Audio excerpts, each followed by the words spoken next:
بسم اللہ الرحمن الرحیم۔ السلام علیکم ورحمۃ اللہ وبرکاتہ۔ میں ہوں ناصر شہزاد اور آپ دیکھ رہے ہیں بول کے اللہ بازاد ہیں۔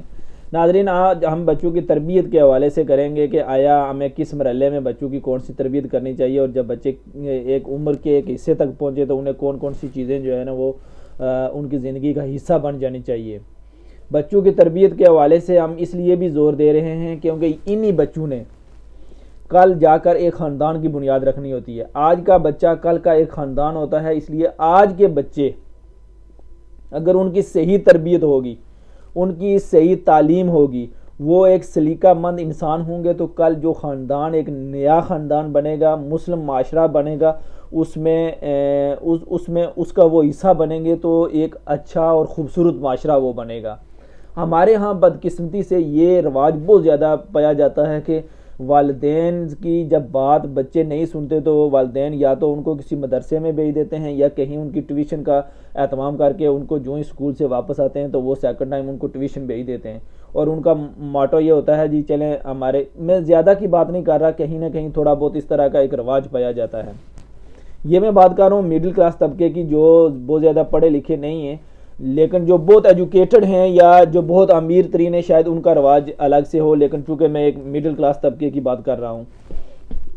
ہمارے ہاں یہ رواج پایا جاتا ہے، لیکن یہ غلط ہے۔ ہمیں اس کے حوالے سے ایک کنسیپٹ اپنا کلیئر کرنا چاہیے کہ جو بچوں کا پہلا استاد ہے، بہترین استاد ہے، اس کے ماں اور باپ ہیں۔ یہ بالکل ہمیں کلیئر ہو جانا چاہیے کہ والدین سے زیادہ کوئی بڑا ہمدرد بچوں کا نہیں ہو سکتا، ان کا کوئی خیر خواہ نہیں ہو سکتا ان کے علاوہ، اور جو چیز وہ سکھائیں گے وہ بچے اس طرح سے اس کو یاد رکھیں گے کہ ساری زندگی ان کی یہ عادت بن جائے گی۔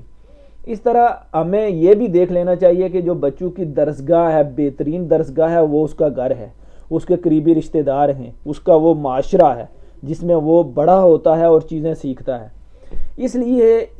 بچوں سے جان چھڑانے کی بجائے، اور جان ہم کیوں چھڑاتے ہیں بچوں سے، اس کی کبھی ہم نے وجہ نہیں تلاش کرتے۔ اس کی وجہ یہ ہے کہ ہمارے ایک لفظ بہت مشہور ہے کہ یہ جو قوم ہے یہ ڈنڈے کی قوم ہے۔ ایسا بالکل نہیں ہے، چونکہ اگر ہم تھوڑا سا اندازہ تاریخ کا مطالعہ کریں تو ہمیں 70 سالوں سے ہماری جو عادت بنائی گئی ہے وہ ڈنڈے کے طرز کی بنائی گئی ہے۔ 70 سالوں سے ہمارے ملک کا جو نظام بھی رہا ہے وہ مارشل لا رہا، یا جمہوریت کی شکل میں بھی ہمیں مارشل لا ملا ہے، کسی نے ہماری بات کو سنا ہی نہیں ہے، ہمیشہ ٹھونسا ہے۔ اب جب ہم پر ٹھونسا گیا تو ہم وہی کلیہ اپنے بچوں پر اپلائی کرتے ہیں۔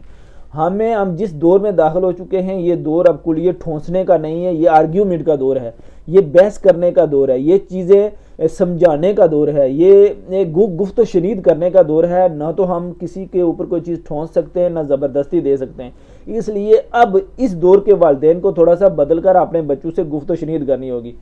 اور ہم یہی فارمولہ کہ جی یہ ڈنڈے سے ہی قابو آئیں گے، ویسے نہیں آئیں گے، کیونکہ ہم نے خود سیکھا نہیں ہے۔ گھر میں ہمیں ماں باپ، بہن بھائیوں کی، چاچا تایا کی، ماما پھوپھی خالہ کی، اور پھر تھوڑا سا گھر سے باہر نکلیں تو اسکول میں بھی ڈنڈا، اور پھر سیکنڈ ٹائم آئیں جی مسجد میں جائیں، مسجد میں مولوی صاحب کا بھی ڈنڈا۔ ہمیں پورا ٹریٹمنٹ ڈنڈے سے کیا گیا ہے، اور وہی کلیہ اب ہم اپنے بچوں پر اپلائی کرنا چاہتے ہیں۔ ایسا نہیں ہے، ہمیں بچوں سے ہم لاڈ پیار تو کر کے دیکھیں نا، ہم نے کیا ہی نہیں ہے لاڈ پیار، کیونکہ ہمیں ملا نہیں ہے۔ اب ہمیں اپنے بچوں کو وہ لاڈ پیار سے چیزیں سمجھانی پڑیں گی۔ اگر ہم نے بچوں کو یہ چیزیں لاڈ پیار سے نہ سمجھائیں تو پھر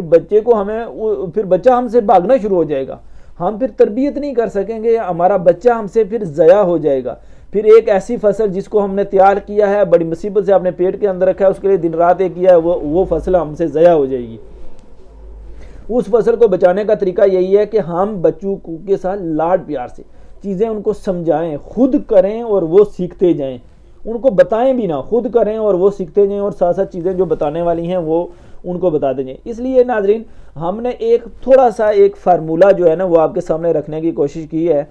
کہ جب بچے ہمارے 10ویں تک پہنچیں، 15-16 سال کا بچہ 10ویں میٹرک پاس کر جاتا ہے یا میٹرک تک پہنچ جاتا ہے، اس میں ہمارے 3 سٹیجز بنتے ہیں، ایک پرائمری ہے، ایک میڈل ہے، اور ایک جو ہے نا وہ ہمارا ہائی کا سٹیج ہے۔ اس تک پہنچتے ہمارے بچے کو قرآن صحیح آنا چاہیے، اور تجوید کے ساتھ کون سا لفظ کہاں سے ادا ہوتا ہے، ٹھیک ہے، یہ پورا تجوید کے ساتھ قرآن آنا چاہیے، اور بچے کی عادت قرآن کو تجوید سے پڑھنا اور ترجمے کے ساتھ پڑھنے کی بن جانی چاہیے۔ نماز، روزہ اور جو خواتین کے مسائل ہوتے ہیں یہ ان کو لڑکیوں کو پتہ ہونا چاہیے، لڑکوں کے جو مسائل ہوتے ہیں یہ ان کو پتہ ہونا چاہیے۔ کس نے بتانے ہیں؟ امی نے اور ابو نے بتانے ہیں نا اپنی اپنی سٹیج پہ۔ تو یہ پھر لاڈ پیار سے سمجھائیں گے، ہم ٹھونس نہیں سکتے۔ اس لیے ہمیں شروع سے ایسا کوئی طریقہ رکھنا چاہیے کہ بچوں کو یہ دینی مسائل آنے چاہیے، کیونکہ جس وقت وہ جو بڑے ہوتے ہیں جدید دور کے مطابق نصاب بھی نیا آتا ہے تو ایک برڈن تعلیم کا بھی بڑھتا جاتا ہے۔ اگر ہم 10ویں میں پہنچنے کے بعد بچوں کو یہ دین کے معاملات سکھائیں گے تو جس وقت ان کے پاس 2 کتابیں تھیں اس وقت ہم نے ان کو کیوں نہیں سکھایا؟ اب جب کتابیں بھی زیادہ ہیں، نصاب زیادہ ہے، جدید دور بھی آ چکا ہے، چیزیں اپڈیٹ ہو رہی ہیں، تو انہوں نے اور چیزوں کو اپنے ذہن میں سمانا ہے۔ اس لیے جو یہ دین کا معاملہ ہے یہ شروع سے ہی ہمیں بچوں کو کلیئر کر دینا چاہیے، تاکہ جس وقت بچے ہمارے میٹرک میں پہنچ جائیں اس کے بعد وہ تفسیر اور دیگر کتب کا آسانی کے ساتھ مطالعہ کر سکیں، قرآن کے اوپر وہ ریسرچ بھی کر سکیں کہ کس چیز کا کیا ہے، دوسروں کو بھی سمجھانے کے قابل ہو سکیں۔ اس کے ساتھ ساتھ ہمارے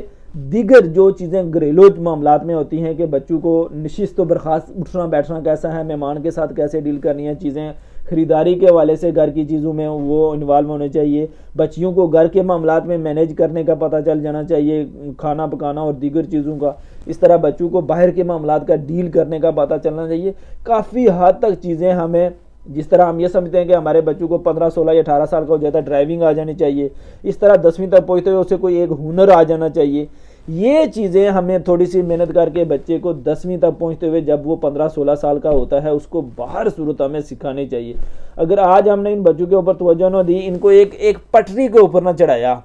تو کل کیا ہوگا؟ یہ بچے چونکہ پٹری کے اوپر نہیں ہوں گے تو ان کے بچے جو ہیں وہ بھی پٹری کے اوپر نہیں چڑھیں گے، تو گویا پھر آنے والی نسل ایک کے بعد دوسری اور دوسری کے بعد تیسری سب نسلیں خراب ہوتی جائیں گی۔ اس لیے میری اور آپ کی ذمہ داری بنتی ہے کہ ہم اپنے بچوں کو یہ چیزیں ساری ایک ترتیب کے ساتھ، ایک روٹین کے ساتھ، ایک نصاب کے تحت لاڈ پیار محبت سے، جہاں تھوڑی بہت ڈانٹ ہوتی ہے وہ بھی بندہ کر لیتا ہے، لیکن یہ ہے کہ جب تک ہم پیار سے ایک پٹری کے اوپر ان کو لے کر نہیں جائیں گے، ناظرین ہمارا معاشرہ ایک بہترین معاشرہ نہیں بن سکے گا۔ آئندہ پھر کسی نئی ویڈیو کے ساتھ آپ کی خدمت میں حاضر ہوں گے۔ بہت شکریہ، اجازت دیجیے، اللہ حافظ۔